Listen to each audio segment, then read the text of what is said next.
Hello दोस्तों, जय हिंद। कैसे हैं आप सब लोग। मैं advocate Shah Faisal, citizen judicial classes से।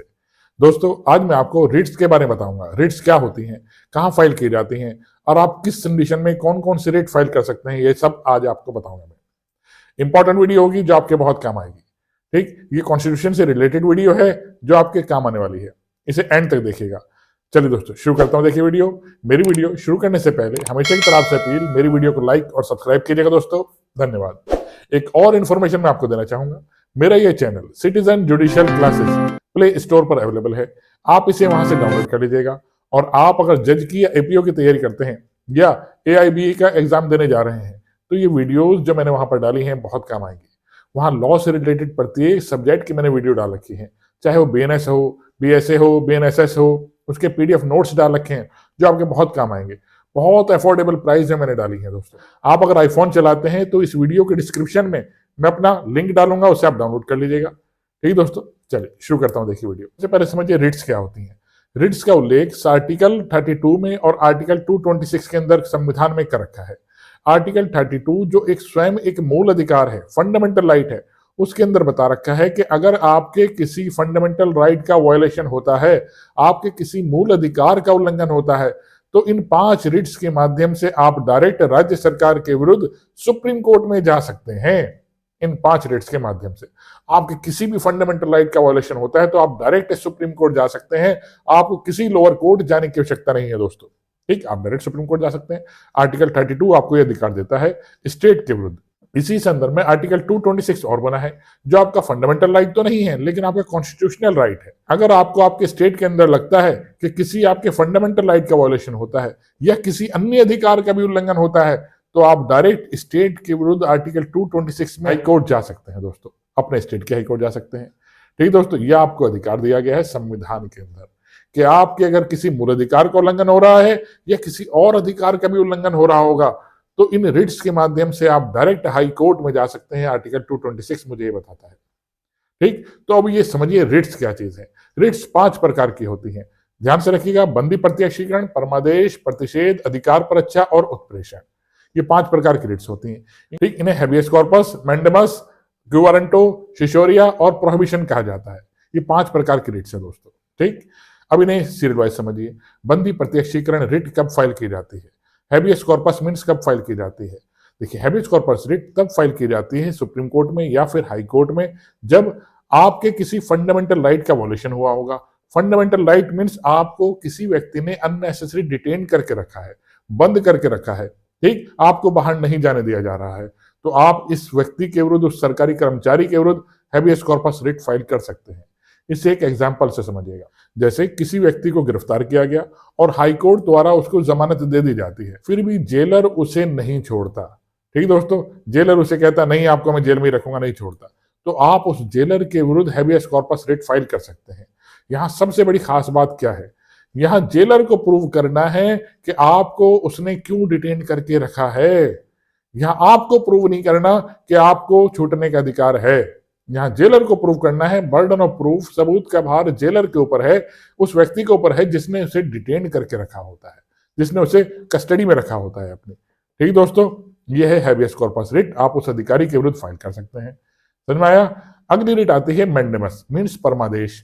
अब मैंडेमस रिट कब फाइल की जाती है, जब कोई सरकारी अधिकारी, लोक अधिकारी अपने अधिकार का दुरुपयोग कर रहा होता है या जो उसकी ड्यूटी है उस ड्यूटी को नहीं निभा रहा होता तो आप उस अधिकारी के विरुद्ध मैंडेमस रिट फाइल कर सकते हैं। ठीक, उसके कुछ लोग कृत्य हैं, उनको कृत्य को नहीं करता, तब आप उस अधिकारी के विरुद्ध मैंडेमस रिट फाइल करते हैं। ये अपने अधिकार का वो व्यक्ति दुरुपयोग कर रहा है, तब आप हाई कोर्ट में या सुप्रीम कोर्ट में मैंडेमस रिट उस व्यक्ति के विरुद्ध फाइल की जा सकती है। ठीक दोस्तों, थर्ड आती है क्यू वारंटो, अधिकार पर अच्छा। अधिकार पर अच्छा रिट तब फाइल की जाती है जब कोई व्यक्ति अननेसेसरी अपना आपको दर्शाता है कि मैं अधिकारी हूं, मैं ऑफिसर हूं, उसकी नियुक्ति को सरकार द्वारा रद्द कर दिया गया, फिर भी कोई अधिकारी पोस्ट पर बना हुआ है, अपना ड्यूटी निभा रहा है, तब इस रिट के माध्यम से उससे पूछा जा सकता है आपको क्या अधिकार है इस पोस्ट पर बने रहने का। सरकार ने आपको हटा दिया है, क्यों नहीं हट रहे आप, क्यों आते हैं सुबह को ऑफिस में। ठीक, तो उससे पूछा जा सकता है ये रिट फाइल करके कि आपको क्या अधिकार है इस पोस्ट पर बने रहने का, आपको तो हटा दिया गया है।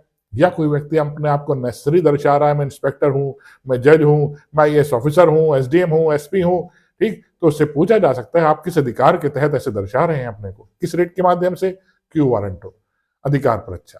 ठीक दोस्तों, चलिए अब अगली जो दो रिट मैं आपको बता रहा हूं, प्रतिषेध और उत्प्रेषण, प्रोहिबिशन और शिशोरी, इन रिट्स को मैं आपको बताऊंगा। ये रिट्स सिर्फ न्यायपालिका के ऊपर लगती है, खास तौर से ध्यान रखिएगा, जो बच्चे एग्जाम दे रहे हैं उनको ध्यान से समझना है। उत्प्रेषण और प्रतिषेध रिट सिर्फ न्यायपालिका के विरुद्ध फाइल की जाती हैं। ठीक, ये पहली कंडीशन आ गई है। अब समझिए प्रोहिबिशन के बारे में, ठीक, प्रतिषेध के बारे में। प्रतिषेध रिट कब फाइल की जाती है? प्रतिषेध रिट मीन्स प्रोहिबिशन रिट तब फाइल की जाती है जब न्यायालय अपनी अधिकारिता में काम नहीं कर रहा होता, उस केस को सुनने की उसे अधिकारिता नहीं होती और कार्यवाही चल रही होती है। ठीक, जैसे एग्जांपल से समझिएगा, सिविल जज जूनियर डिवीजन है, उनको सिर्फ 5 से 10 लाख रुपए तक की मालियत के मुकदमे सुनने का अधिकार है। 10 लाख से ऊपर के मामले को वो नहीं सुन सकते, उनकी अधिकारिता सिर्फ राज्य सरकार ने 10 लाख डिसाइड कर रखी है कि 10 लाख तक का कोई भी मामला आएगा आप उसे सुनेंगे।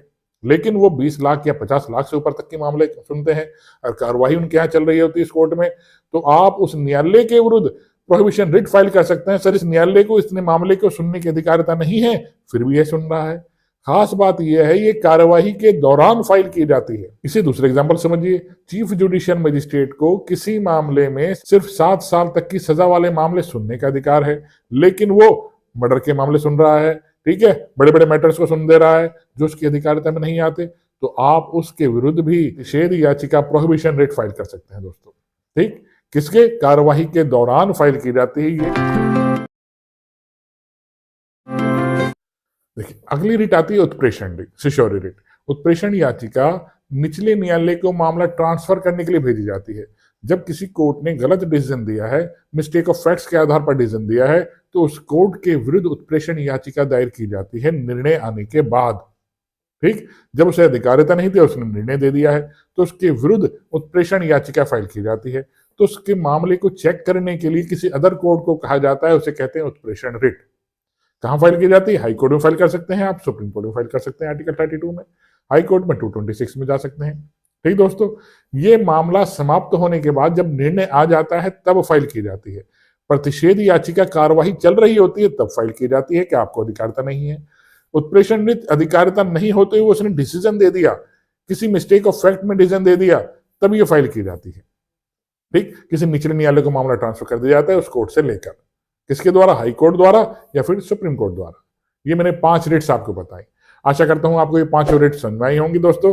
आई हैं, इसे लाइक और सब्सक्राइब कीजिएगा और कमेंट में भी बताइएगा कि आपको रिट्स जो मैंने बताई हैं आपको कैसे लगी हैं दोस्तों। ठीक, और जो मेरा चैनल प्ले स्टोर पर है उसे डाउनलोड जरूर कर लीजिएगा, उससे फायदा उठाइएगा। ठीक दोस्तों, जय हिंद, धन्यवाद।